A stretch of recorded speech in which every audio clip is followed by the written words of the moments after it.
quickly. When I walked into the store, I noticed something interesting. There were special discounts on some products. For example, a bag of rice was 20% off, and a pack of pasta had a buy one, get one free offer. Now, these offers can definitely help you save money, but there's also a little danger here. Sometimes as they're on sale, even if we don't really need them. I used to do that a lot in the past, but now I try to stick to my list and focus only on what I actually need. While I was picking vegetables, I noticed a man standing next to me. His name was Daniel, and he was examining tomatoes very carefully. I smiled and asked him, "Are you looking for the best ones?" He laughed and said, "Yes, I always check the color and the texture before buying tomatoes. My wife likes fresh ones for cooking." We ended up chatting for a few minutes, and he gave me such a useful tip. He told me, "If the tomato is too soft, it won't last long. Choose the firm ones, and they'll stay fresh for at least 4 days." That was really helpful because, honestly, I usually just grab whatever looks okay without thinking too much. After that, I went to the dairy section. I needed milk and yogurt. There were so many brands, and it made me stop and think, how do we actually choose the best product? That's when I remembered another useful strategy. Compare both price and quality. Sometimes the cheapest option isn't the healthiest, and the most expensive option isn't always necessary either. So I checked the labels carefully. One yogurt brand had less sugar and more protein. That sounded like a better choice for me, even though it was a little more expensive than the others. I decided to go with that one. When I finished shopping, I looked back at my list. I had almost everything, but I realized I had forgotten eggs. So I went back to get them. This is exactly why making a list is so useful. Without it, you might miss something important and have to make another trip later. At the checkout counter, I noticed something else. The cashier asked me if I wanted to use a loyalty card. You know those cards that give you points every time you shop? Later, you can use those points for discounts. It's a clever way to save money in the long run, especially if you often shop at the same store. Before I left, I checked my receipt carefully. I always do this because sometimes the price on the receipt doesn't match the price on the shelf. It's happened to me before, and I ended up paying more than I should have. Checking your receipt is such an important habit, and it can save you from little mistakes that cost extra money. That whole experience reminded me that shopping is not just about buying food. It's about planning, comparing, checking details, and making smart choices with your money.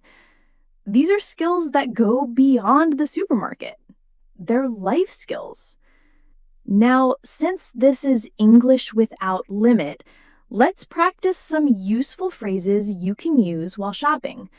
For example, if you need help, you can say, "Excuse me, where can I find fresh vegetables?" "Could you tell me where the dairy section is?" At the checkout, if you want to pay by card, you can say, "I'd like to pay by card, please." And if you're not sure about a price, try asking, "Is this item on sale? Could you check the price for me?" These are very natural everyday phrases that can make your shopping experience smoother and more confident. Let me share one more story before we wrap up this section. A few months ago, I tried online grocery shopping for the first time.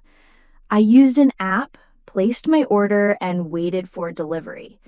It was definitely convenient, but I noticed something. The vegetables they delivered weren't as fresh as the ones I would normally pick myself. And sometimes they sent items that were very close to their expiration date. So, while online shopping saves time, going to the store allows you to choose exactly what you want. Each method has pros and cons, and it really depends on what works best for you. After leaving the supermarket that day, I started thinking about how shopping habits can be so different from person to person. For example, my neighbor, Mr. Wilson, prefers to shop twice a week. He says this helps him buy fresher items and avoid wasting food. He told me that when he used to buy too much at once, some vegetables spoiled before he had the chance to cook them. Now he buys smaller amounts more often, and it works better for his family. That made me reflect on my own routine. I usually shop once a week because I like planning meals ahead of time, but I can see how his method also makes a lot of sense. I also thought of my friend Sarah. I once visited her house and I noticed how carefully she and her husband check nutritional labels. They always look for products low in sugar and high in fiber because they want to keep their children healthy. Sarah showed me how she prepares her shopping list. It always includes whole grains, lean meat, fresh vegetables, and seasonal fruits.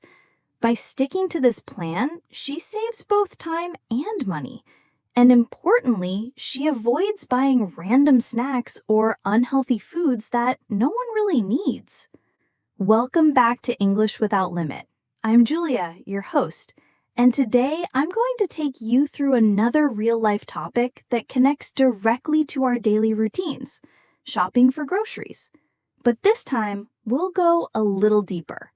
I'll share real situations, practical tips, useful expressions, and even some mistakes people often make.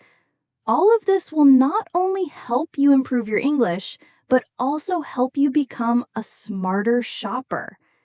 Let me begin with a real situation that happened last winter. I was at a small local market, not a big supermarket, just a cozy local place. It was a rainy afternoon and the market wasn't very crowded. That's where I met an elderly man named Mr. Harris. He was buying honey and fresh bread. I asked him, "Do you always shop here?" And he replied, "Yes, I like supporting local sellers. Their products are fresh and often cheaper than in big stores." He went on to explain that by buying from local farmers, he feels more connected to the community, and he knows exactly where his food comes from. That short conversation taught me something valuable. Sometimes the best quality doesn't come from large supermarkets with bright lights and endless shelves. Sometimes it's the small local markets that give us the freshest, most authentic products. Another important lesson I learned while shopping is about checking expiration dates. A few months ago, I bought a pack of cheese without looking at the date. When I opened it at home, I realized it was already close to expiring. I managed to use it in time, but I learned my lesson. Always check dates before paying. My friend James had a similar experience. He once bought a large pack of milk because it was on discount. Later, he discovered that the discount was there because the milk was only good for 2 more days. He couldn't finish it all, and half of it went to waste. Now, he always checks the date first and then decides how much to buy. A small step, but it makes a big difference. Timing also matters when you shop. Some people prefer mornings because fresh products are usually delivered early. My cousin, Emma, works in a bakery, and she told me that the freshest bread is ready by 8 a.m. If you come in the evening, you'll still find bread, but it won't be as soft and warm as it is in the morning. On the other hand, some people like shopping in the evening. Why? because that's when stores often reduce prices on items that didn't sell during the day. For example, after 7 p.m., some shops give discounts on fresh salads or cooked food so they don't have to throw them away. Now let's practice some useful expressions you can use during shopping. If you want to know if something is fresh, you can ask, "How fresh are these vegetables?" "When was this bread baked?" If you're buying meat, you might ask, "Is this chicken fresh or frozen?"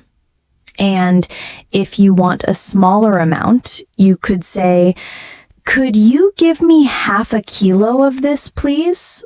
I only need a small pack." These simple, polite questions make your conversations with shop assistants smoother and more effective. A few weeks ago, I also tried a new method for saving money. My wife and I created a weekly meal plan. On Sunday evening, we sat together and wrote down meals for each day. Pasta on Monday, vegetable soup on Tuesday, chicken with rice on Wednesday, and so on. Then we only bought the ingredients we needed for those meals. It really reduced food waste in our house. Before that, we often bought random things, and by the end of the week, half of them were still sitting in the fridge. Meal planning helped us become more organized and save money at the same time. Something else that has become a habit for many people is bringing reusable bags. I used to forget mine almost every time and had to buy plastic bags at the store. But my friend Lisa reminded me how important it is to reduce plastic waste. Now I keep 2 reusable bags in my car. They're strong, washable, and easy to carry. Let me also share an experience from a crowded supermarket just before New Year's. The store was completely packed. Everyone was buying things at the last moment. The lines were long, and some people were even arguing over the last packs of certain products. That day, I realized how important it is to shop early when a big holiday is coming. If you prepare a few days ahead, you'll have more choices, less stress, and you'll avoid the rush. Another smart strategy is comparing prices. Last month, I needed to buy rice. In the first store, the price was quite high. I checked another shop across the street, and the same brand was cheaper there. Over time, checking prices in at least 2 places can save you a lot of money. My Uncle Samuel even keeps a small notebook where he writes down prices of common items like rice, flour, or oil. He says it helps him remember where to shop next time. Let's talk about bulk buying. Some families buy in large quantities because the price per unit is lower. For example, a big pack of soap or a large bottle of cooking oil is often cheaper than buying many small ones. But this only works if you actually use everything before it expires. My neighbor Laura once bought a huge pack of snacks for her children because it was on sale. After 2 weeks, the kids were bored and the rest went to waste. So yes, buying in bulk can save money, but only when you're sure you'll use it all. Here's another interesting point. The way supermarkets arrange items on shelves. Did you know that expensive or popular products are often placed at eye level? Stores do this because they know most people will pick what they see first. But sometimes, if you look at the top or bottom shelves, you'll find the same product at a better price. I once noticed this with olive oil. The expensive bottles were right in the middle, but a cheaper one of the same quality was hiding on the lower shelf. Another tip I've learned is about paying with cash instead of a card. My friend Peter told me that when he uses a card, he spends more because it feels easy to swipe and pay. But when he carries only a certain amount of cash, he becomes more careful about what he buys. This may not work for everyone, but it's a good method if you're trying to control your spending. And of course, storing groceries properly is just as important as buying them. I once bought fresh herbs like coriander and parsley and left them in the bag on the kitchen counter. By the next day, they were already dry. Then my aunt taught me a trick. Put them in a glass of water, like flowers. That way, they stay fresh for almost a week. Some families also like to prepare a monthly food budget. For example, my cousin David and his wife set a fixed amount of money for groceries. They write it down on a whiteboard in the kitchen, and each time they shop, they subtract the cost. Before they started doing this, they often ran out of money before the end of the month. Now they can control their spending much better, while still eating healthy meals. Another great idea is seasonal shopping. Some fruits and vegetables are cheaper and taste better when they're in season. For example, in summer, watermelons and mangoes are everywhere and very affordable. In winter, apples and oranges are usually fresher and cheaper. Last spring, I bought strawberries during their season, and they were so sweet, fresh, and inexpensive. Buying seasonal products is not only smart for your wallet, but also delicious. Some people also use shopping as a chance to teach their children life skills. My brother Michael takes his daughter to the grocery store every weekend. He shows her how to read labels, how to check prices, and how to choose fresh vegetables. One day, she even told him not to buy a pack of biscuits because it had too much sugar. That made him laugh and proud because she was already learning to make healthy choices. There's also a growing trend of buying directly from farmers. Last autumn, I went to a weekend farmer's market with my wife. It was in an open field near town. We found fresh eggs, homemade cheese, and organic vegetables. The farmer, Mrs. Clark, even explained how she grows her produce without chemicals. She gave us the recipe for a simple vegetable soup. That day, I realized that buying directly from farmers is not only good for your health, but also supports small businesses in your community. One mistake I've made, and maybe you have too, is shopping when hungry. It's dangerous. I once went shopping after work on an empty stomach.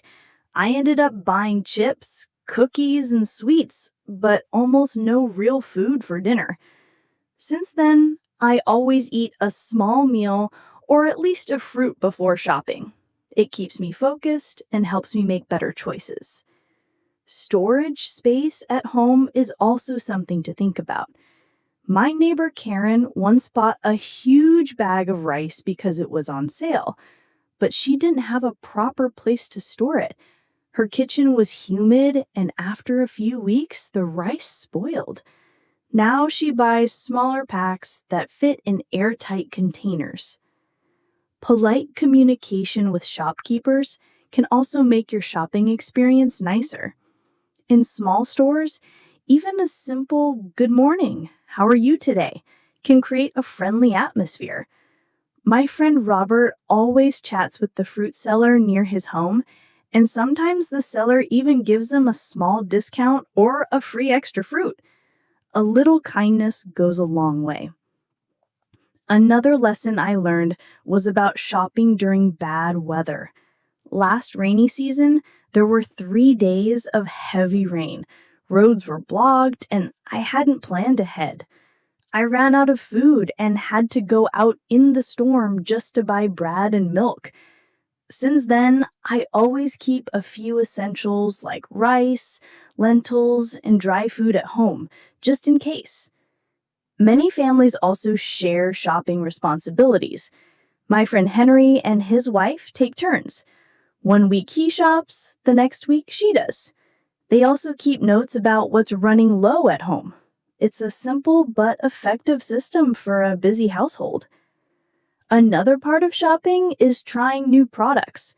Sometimes supermarkets offer free samples. That's how I discovered a new type of whole grain bread last spring. It became one of my regular buys. But my friend Sophie always reminds me to try new things in small amounts first. Once she bought a huge jar of sauce without tasting it, and nobody liked it. Lesson learned, sample first, buy big later.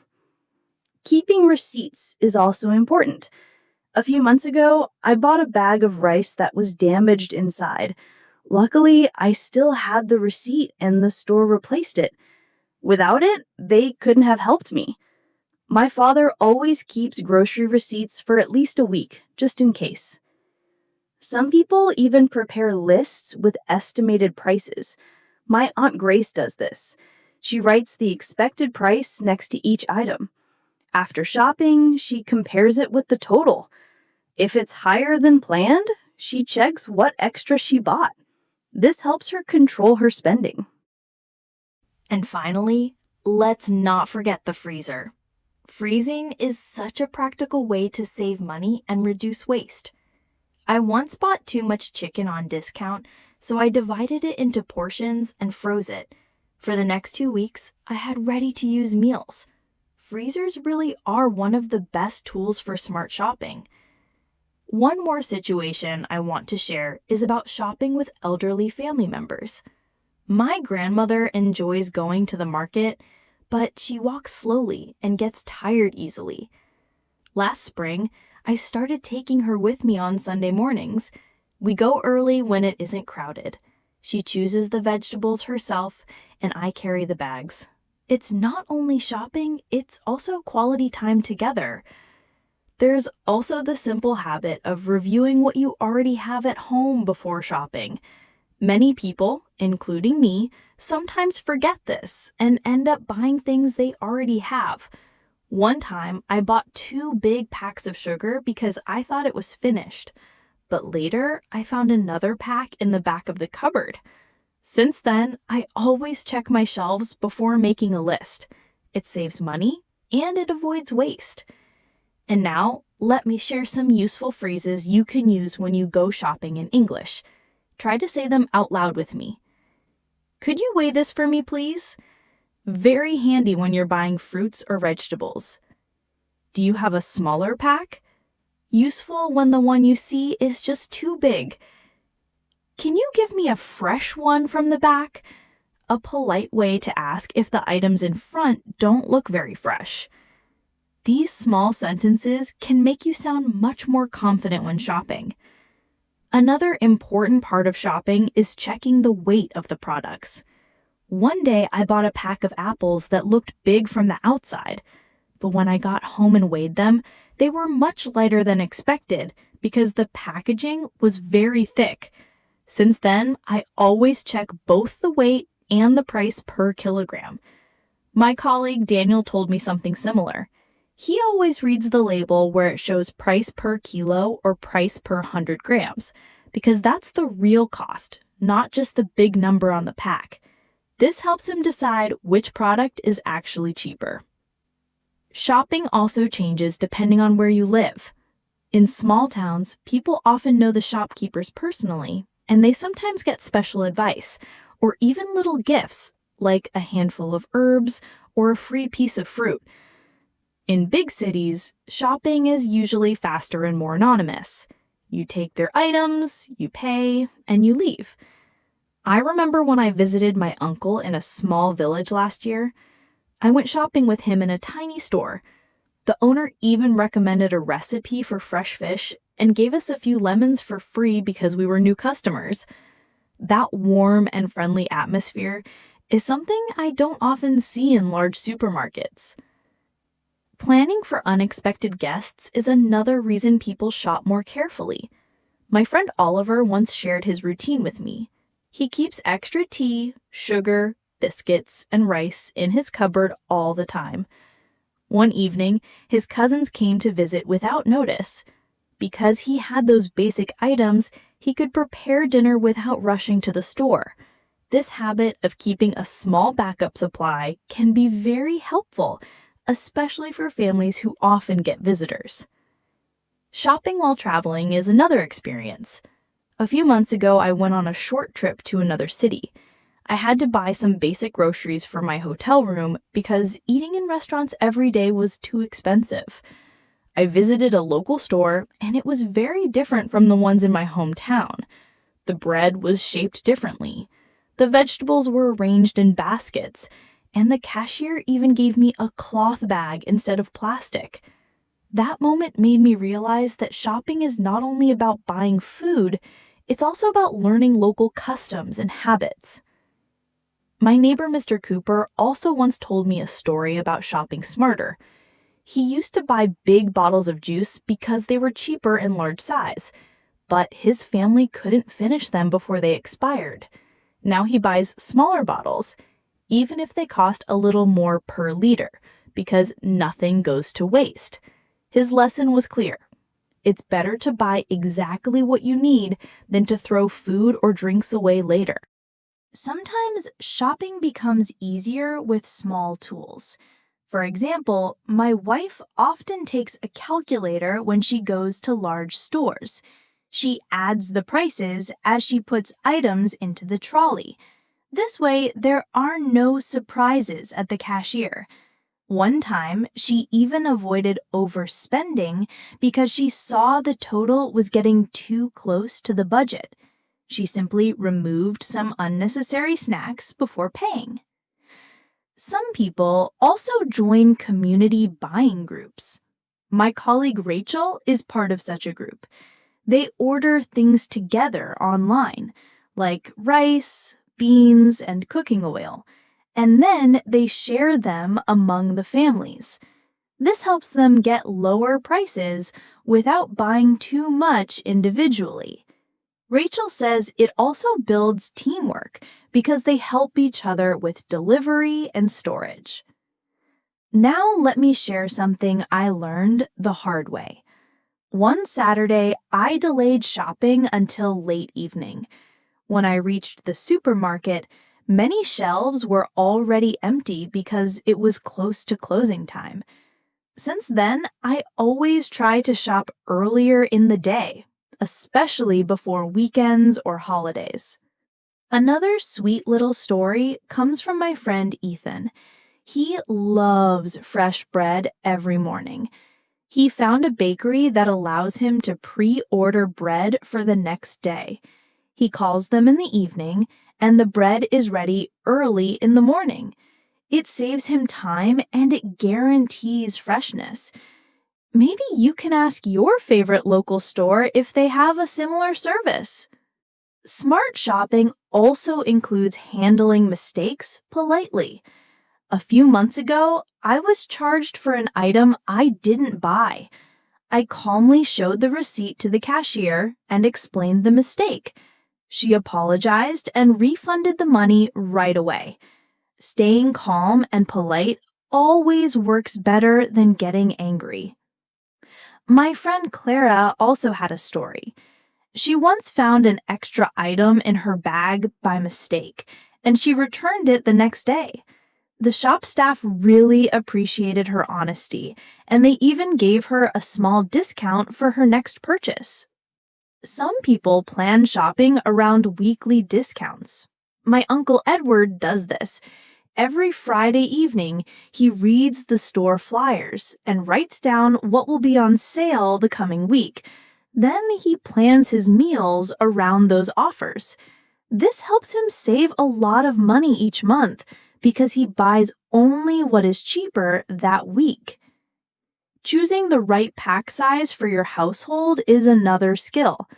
My friend Helen, who lives with her husband and 2 children, buys medium-sized packs of food. Small packs finish too quickly, but large packs take up too much space. She once tried buying a huge pack of cereal, but it stayed open for too long and lost freshness. Now she always checks how much they really consume before choosing the size. Water is another thing people sometimes forget. My neighbor Paul reminded me of this. He always includes bottled water or filters in his shopping plan, especially during hot summer days. Once he forgot to buy enough drinking water during a very warm week, and he had to go out late at night to get some. Since then, he's been much more careful. Organizing your shopping list can also save you time. My sister Laura groups similar items together. She writes all dairy products in one section, all vegetables in another, all cleaning supplies in another. This way, she doesn't have to walk back and forth across the store. Online shopping can also be smarter if you compare prices. One day, I needed to buy cooking oil. I checked 3 different online stores before ordering. The same brand had 3 different prices, and one store even offered free delivery. Spending just a few minutes comparing saved me both money and time. Shopping can also become a family activity. My friend William makes it into a small weekend outing with his wife and 2 children. They go shopping, then stop at a park on the way back. The kids help choose fruits and vegetables, and they learn about healthy eating. William says it makes shopping less boring and more meaningful. Even the environment inside stores influences us. Some use bright lights to make food look fresher, while others use calm lighting and slow background music to keep you inside longer. Once I read about this, I started paying attention. It's fascinating how the environment affects our shopping behavior, often without us realizing it. Another important habit is to check the bottom of your fridge or pantry after shopping. My neighbor Diana once found a pack of yogurt hidden behind a jar of pickles 2 weeks after she bought it. And don't forget to check for damaged packaging. I once bought a box of biscuits that looked fine from the front, but there was a tear at the back.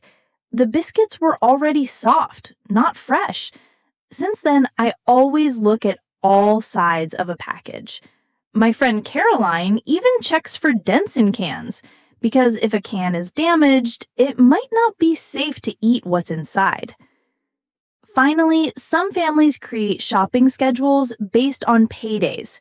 For example, my neighbor Thomas and his wife do their big shopping right after they receive their salary. They buy all the main items: rice, flour, oil, and cleaning supplies in one visit. Then they only buy fresh fruits and vegetables every few days. This way, they manage their money better, handling the biggest expenses first and then taking care of the smaller needs later. Welcome back to the English Without Limit podcast. If you are new here, this channel is all about helping you improve your English every single day. Today, we are going to continue talking about shopping and managing your weekly budget, but I want to focus on learning from experiences and making smart choices in everyday life. A few months ago, I bought a large jar of pickles just because it was on sale. At first, I was happy with the discount, but then I realized that no one in my house really likes pickles that much. It stayed in the fridge for months and finally had to be thrown away. Now, before I buy something in bulk, I ask myself, do we really use this often? If the answer is no, I leave it on the shelf. Another useful tip is to shop when the store is less busy.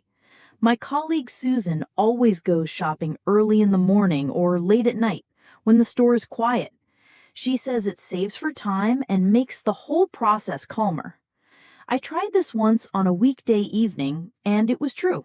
There were fewer people, no long lines at the cashier, and I could choose items more carefully without feeling rushed. Let me share an experience about buying fresh fish. A few weeks ago, I went to the market with my uncle. He showed me how to check if a fish is fresh by looking at its eyes and gills. Bright, clear eyes and red gills usually mean the fish is fresh. Dull eyes and brown gills mean it is not. I had never paid attention to this before, but now it helps me choose better quality fish for my family. Some people like to use coupons for shopping. My friend Rebecca collects coupons from newspapers and online stores. She keeps them in a small folder. Once she saved almost 15% on her monthly shopping just by using coupons. She told me it is not about being cheap. It is about being smart and using what is available to save money. There is also the topic of returning or exchanging items. Last month, I bought a pack of flour that had a strange smell. I went back to the store with the receipt, and they replaced it without any problem. Many people feel shy about returning items, but most stores have a return policy, especially for damaged or expired products. Knowing your rights as a customer is important. Some families write down the location of their favorite stores and compare which one is better for each item. My friend Patrick buys vegetables from the farmer's market, cleaning products from a big supermarket, and rice from a wholesale shop. It may seem like extra work, but he says this method gives him the best prices and quality without wasting money. One more thing to think about is planning shopping around cooking habits. My cousin Sophia cooks fresh food every day, so she shops often but buys in small amounts. My Aunt Linda cooks twice a week in large portions and stores the food in containers. She does one big shopping trip every weekend. Both methods work, but each family chooses what fits their routine. Sometimes shops change the place of items to encourage people to buy more. Last summer, the store near my home moved the bread section from the front to the very back. This made everyone walk through the whole shop and see other things before reaching the bread. I noticed I was picking extra snacks on the way. Since then, I tried to focus only on my list and avoid unnecessary stops in the aisles. There is also the habit of cleaning the fridge before shopping. My wife always says, empty and clean the fridge first, then shop. This helps us know what we really need and makes space for fresh items. One time we bought new vegetables but had no place to keep them because the fridge was full of old containers and half-used sauces. Cleaning first saved us from that problem later. Another interesting method is checking the expiry dates of items already at home before going shopping. My brother Samuel checks all his canned goods and dry items once a month. If something is close to the expiry date, he plans a meal around it so that nothing goes to waste. This also helps him write a better shopping list. Some people bring a small notebook to write what they need during the week. My colleague Irene writes every time something finishes at home. On shopping day, her list is already ready. She says this method is better than sitting down at the last minute and trying to remember everything. Let me tell you about an experience with a store membership. A few weeks ago, I joined a membership program at a local supermarket. They gave me a card that collects points each time I shop. After 1 month, I had enough points for a small discount. My friend Andrew has been using such a card for years, and he says sometimes he gets free items just by collecting points over time. There is also the question of buying branded items or generic ones. My Aunt Maria prefers to buy the store's own brand for basic things like sugar, salt, and flour. because they are cheaper and almost the same in quality as the expensive brands. However, for products like baby food or olive oil, she buys a trusted brand because she wants to be sure about safety and taste. Another habit that makes shopping easier is keeping a small emergency fund for unexpected needs. My neighbor George once needed to buy extra groceries when his relatives came to stay for a few days. Because he had a little extra money saved for emergencies, it did not disturb his monthly budget. Sometimes shopping becomes more enjoyable if you wear comfortable clothes and shoes. It may sound simple, but once I wore formal shoes and had to walk around a big store for more than an hour, my feet were very tired and I rushed through the list just to leave quickly. Now I always wear comfortable shoes when I know I have a long shopping trip ahead. One more story I want to share is about asking for help from store staff. A few months ago, I could not find a type of rice I usually buy. Instead of searching every aisle, I asked an employee politely, "Could you tell me where I can find the basmati rice?" He guided me directly to the correct shelf. This saved me time and effort. If you are learning English, here are more useful phrases for shopping. Is there a discount on this item when you want to check a price? Do you have this in a bigger size if the pack is too small? Could you give me a paper bag instead of plastic if you want an alternative? Simple questions like these make your communication clearer and more natural. Let us continue this journey together and keep making your English skills stronger and smoother. Now, let me share a few more real situations that will help you connect English to your daily life easily. Imagine this.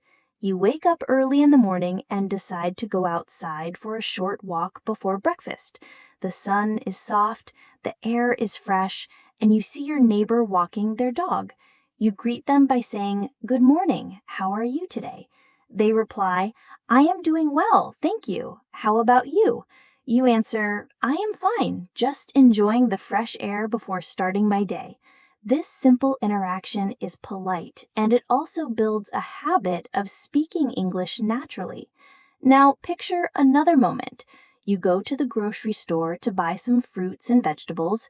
You look around and see many different options: apples, bananas, oranges, and fresh greens. The shopkeeper asks, "Can I help you find something?" You say, "Yes, please. Can I have 1 kilogram of apples and half a kilogram of bananas?" After receiving them, you thank the shopkeeper. "Thank you very much. How much is it in total?" They tell you the price and you pay. This is a normal conversation you can practice each time you shop. The more you say these sentences, the more natural they become. Let us move to a different part of the day, lunchtime. You are at home feeling a bit hungry and decide to cook something simple. You take some rice, vegetables, and spices from the kitchen. While cooking, you can practice speaking English in your mind or out loud. For example, "Now I am washing the rice. After that, I will cut the vegetables. Then I will fry them with some oil and salt." Talking to yourself in English like this helps your brain connect actions with words. It's one of the easiest ways to practice every day without needing anyone else. Later in the day, you might get a message from a friend asking you to join them for tea or coffee. You reply, "Sure, what time shall we meet?" They say, "Let us meet at 5 p.m. in the café near the park." You agree. "Perfect. See you there." When you meet, you greet them. "Hi, it's nice to see you again. How has your day been so far?" They tell you about their work or studies, and you listen carefully. Listening is as important as speaking. Try to ask small questions to continue the conversation naturally. In the evening, you might decide to do some exercise at home, some stretching, push-ups, or a bit of dancing. While doing this, you can again practice English sentences related to what you are doing, like, "I am warming up my body. I will now do 10 push-ups. After that, I will take a short break." This habit makes your mind think in English step by step. It's not about being perfect, it's about being consistent. As the night comes, you prepare your dinner, watch a small video, or listen to a podcast like this one. You can reflect on your day in English. Today was a good day. I woke up early, went for a walk, bought fruits, cooked lunch, and met my friend. I'm happy with what I did today. Saying such sentences daily makes you more comfortable with expressing your thoughts in English. Another small but powerful method is reading signs, labels, or advertisements in English around you. For example, when you see a label that says keep refrigerated, think, that means I should keep it in the fridge. Or when you see best before 10th September, say, this product is good to use until that date. These small connections help you build vocabulary naturally. Let me share a quick story. Once I went to a bookstore to buy a notebook. I saw a big sign saying, buy one, get one free. I was curious, so I asked the cashier, does this offer include all the notebooks? They said yes, it includes them. So I chose 2 notebooks, paid for one, and got the second one free. That day, I learned a useful phrase, buy one, get one free. It's simple, but it's something you can use when shopping. Before going to bed, one of the most useful habits is to spend 5 minutes reviewing new words or sentences you learned during the day. Take a small notebook or your phone and write, today I learned, how are you today? Can I help you? Buy one, get one free. Then close your eyes and repeat them slowly. This keeps the words fresh in your memory and prepares your brain for better learning tomorrow. The key idea here is that English learning does not always need a classroom or a teacher in front of you. It is about making small, smart choices during your normal day. The more you listen, speak, and think in English in these small moments, the more confident and natural you will become. Even if you make mistakes, do not worry. Each mistake is a step forward. When you think about how you organize your home, it often reflects how you manage your time and your mind. For example, I once visited a friend who kept everything in small boxes with labels. At first, I found it a bit extreme, but then I saw how easily he found what he needed. He did not waste time looking for things. I tried this at home with my kitchen items. I put my spices, tea, and snacks in separate containers with names. Now, when I cook, I save a lot of time. This small change made my mornings less stressful because I knew exactly where everything was. Let me tell you another simple change I made that helped me feel more in control of my day. I started preparing my clothes for the next day before I went to bed. It took me just 5 minutes, but in the morning, I did not stand in front of my wardrobe thinking, what should I wear? I felt calmer and started my day earlier. Sometimes little steps like this make a big difference in your daily life. Speaking of mornings, have you noticed how much your day depends on how your morning goes? I certainly have. When I wake up and check my phone first thing, I often feel rushed. Messages, news, and notifications crowd my mind, and I feel behind before I even start my work. But when I wake up, drink a glass of water, and stretch my body for just 5 minutes, the whole day feels different. I feel calmer and more ready. One time, I even added a short walk outside. Just 10 minutes, breathing in fresh air, hearing the birds, and that small bit of movement gave me more energy for hours. Isn't it interesting how these little changes can shape the rest of our day? Another daily thing that affects us is how we eat. I used to skip breakfast because I thought I didn't have time, but skipping breakfast made me tired and less focused by mid-morning. Now I eat something small, Even just a banana or a slice of bread with peanut butter. It makes a difference. One of my friends prefers a fruit smoothie with milk, which is also a fast option. Eating regularly isn't only about food, it's about keeping your energy stable. And sometimes managing your energy means saying no. I remember one week when I agreed to help 3 different friends with their projects, finish my work deadlines, and also attend a family event. By Friday, I was completely exhausted. I didn't enjoy any of them fully. After that, I learned to say yes only when I truly had the time. If I knew I couldn't give my full attention, I explained honestly. And you know what? Most people understood. It's better to do fewer things with full presence than to do many things with no energy. Let me share another simple habit. Once, I wrote down my tasks for the week on a plain sheet of paper. Not a fancy planner, just a simple list divided by days. I wrote down the most important thing I needed to do each day. At first, I thought it wouldn't change much, but it did. It gave me a picture of my week. When someone asked for my time, I looked at my paper and could see if I really had space. That small act of writing made it easier to say yes or no more clearly. Do you also notice how your environment affects your focus? When my desk is messy, my mind jumps from one thought to another. But when I take just 5 minutes to clear it before I start, my focus becomes stronger. One time, I tried working in a cafe. It was noisy, but because I only had my laptop and a cup of coffee, I felt very focused.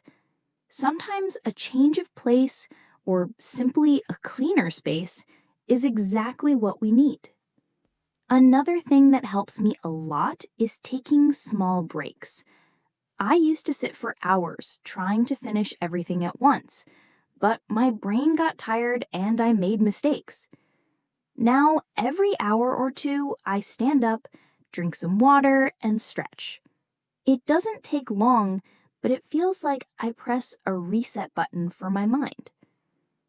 Once, during a busy afternoon, I even took a 5-minute walk around the block. And when I came back, the problem I was stuck on suddenly felt easier. And speaking of breaks, many people think relaxing means doing nothing or watching a screen for hours. But true rest often comes from quiet moments or light movement. I once tried sitting by the window with a cup of tea, no phone, just watching the sky for 10 minutes. At first, it felt strange, but after a few days, I started to enjoy it. My thoughts became clearer. It reminded me that we don't always need more noise or activity to feel better. Finally, there's one small habit that connects all of these ideas: reflection. At the end of the day, before going to sleep, I ask myself, what went well today? What can I do better tomorrow? I don't write a long diary, just 1 or 2 sentences in my mind. It helps me close the day and start fresh the next morning. One evening, I realized I had spent too much time on unimportant messages, so I decided to limit them the next day. These small reflections guide real improvement. Now, let's shift into our focus for today: daily communication in English. We'll look at small, practical situations and how you can handle them smoothly with simple, natural sentences. Imagine you're at the train station. You're waiting for your train, but it gets delayed. An announcement says the train will be 30 minutes late. People around you are frustrated. Someone turns to you and asks, "Do you know why the train is late?" What can you say? A clear, simple answer is, I heard there is some maintenance on the tracks. They said it will be 30 minutes late. Notice how this gives useful information without difficult words. It's natural and helpful. Now, a different situation, you are in a shop and you want to return an item because it's broken. Many learners find this stressful because they don't know the right words. Start politely. Hello, I bought this yesterday, but it isn't working properly. Could I return it or exchange it? That's simple, clear, and polite. Shop workers don't expect perfect English, they just appreciate polite communication. Another situation, at the doctor's office. Some people say only, I am sick, but that's not enough information. A better way is, I've had a headache for 3 days and I feel very tired. That short detail helps the doctor understand quickly. Small details make your English more effective. Let me tell you a story from last month. I was in a small restaurant with food from many countries. The waiter asked me, "How was your meal?" I wanted to give feedback politely. So I said, "The food was very tasty, but it was a little too salty for me." The waiter smiled and thanked me. This is a good structure. First something positive, then a small criticism politely. And, of course, in daily life, we often need to ask for help. Some learners feel shy, but most people are kind if you ask simply. For example, "Excuse me, could you tell me how to get to the post office?" Or, "Can you show me the way to the bus stop?" Short, polite questions make people more willing to help. Now let's talk about social events. Imagine you're invited to dinner with new people. Small talk matters. Many learners feel nervous. Here's a simple trick. Ask about what you see around you. If you notice a painting, say, "This painting is beautiful. Do you know who made it?" Or if someone has a new phone, "Is that a new phone? How do you like it?" People enjoy sharing about simple things. It's an easy way to start conversation. Phone calls can also be tricky. You can't see the person, and sometimes the line isn't clear. Start with a polite greeting. "Hello, this is Alex. May I speak with Mr. Smith, please?" And if you don't understand something, don't panic. Just say, "Sorry, could you repeat that slowly?" That shows you're trying, and people will usually be patient. Now let's think about giving directions. If someone asks, "Where is the nearest supermarket?" you can say, "Go straight for 2 blocks, then turn left. It's next to the bank." Short, clear sentences are best. Don't worry about using complicated words like adjacent or intersection. Keep it simple.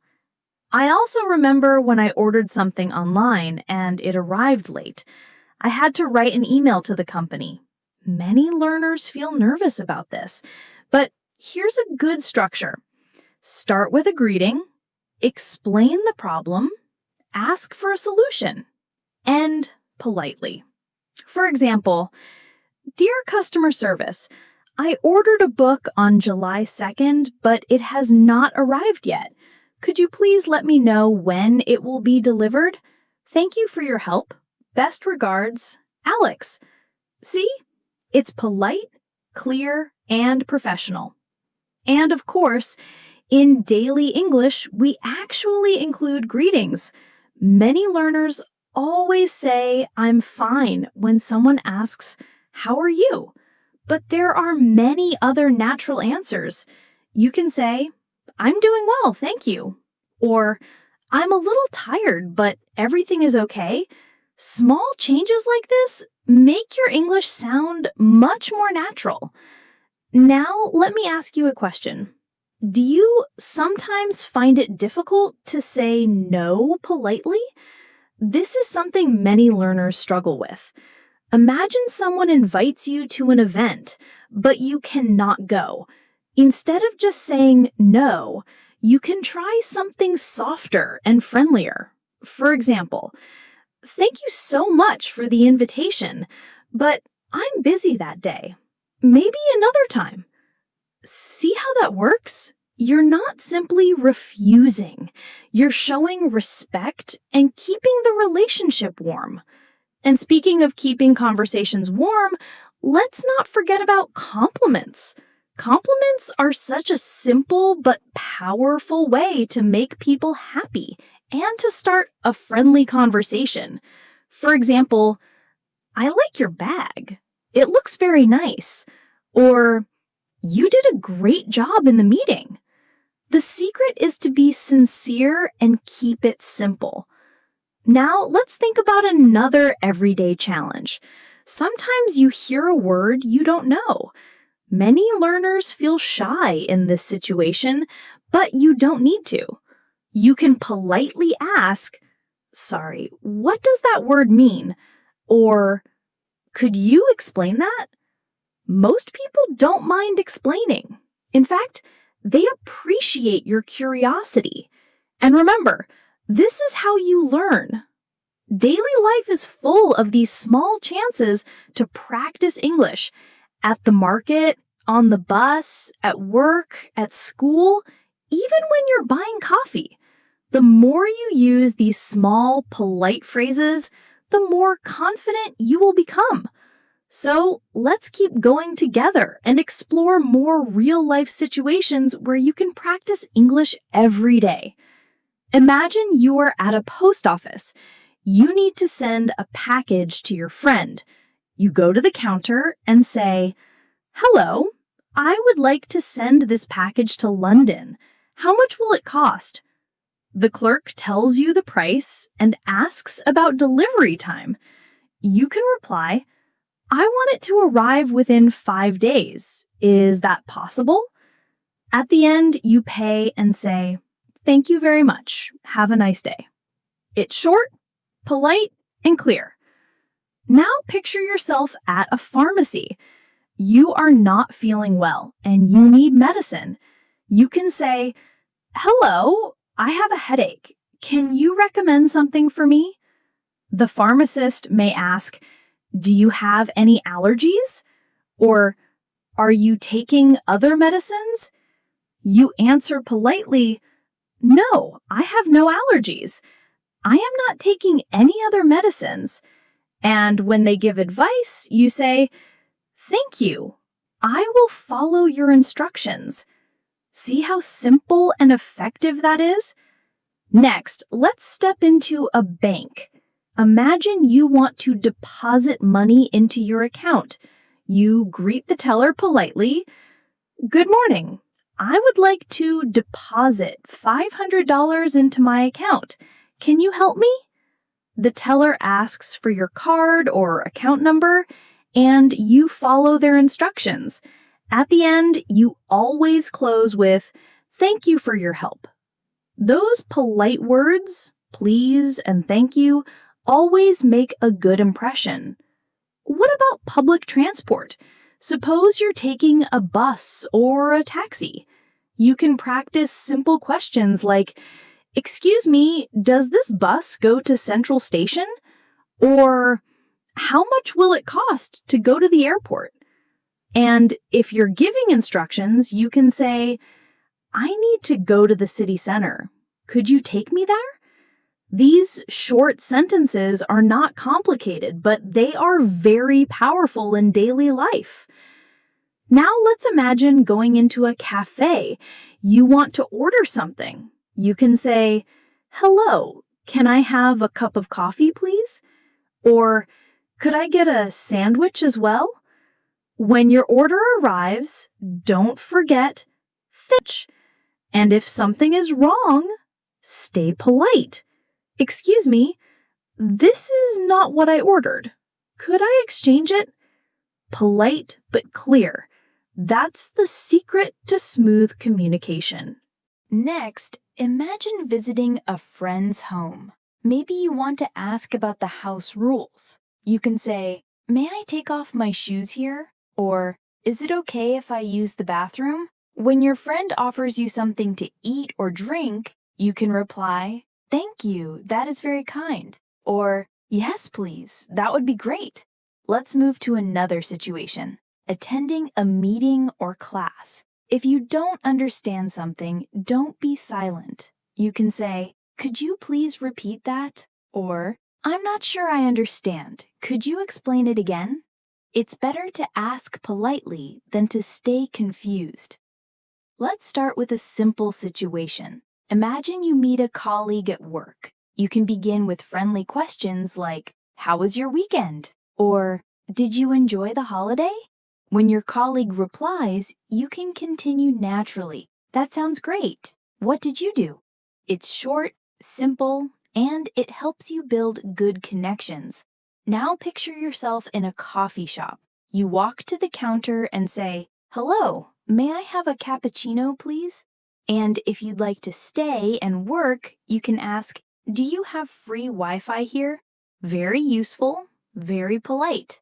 Sometimes you need to make an appointment, for example, at the hair salon. On the phone, you can say, "Hello, I would like to make an appointment." Imagine you're exercising in the park. You see another jogger and you say, "Good morning, how are you today?"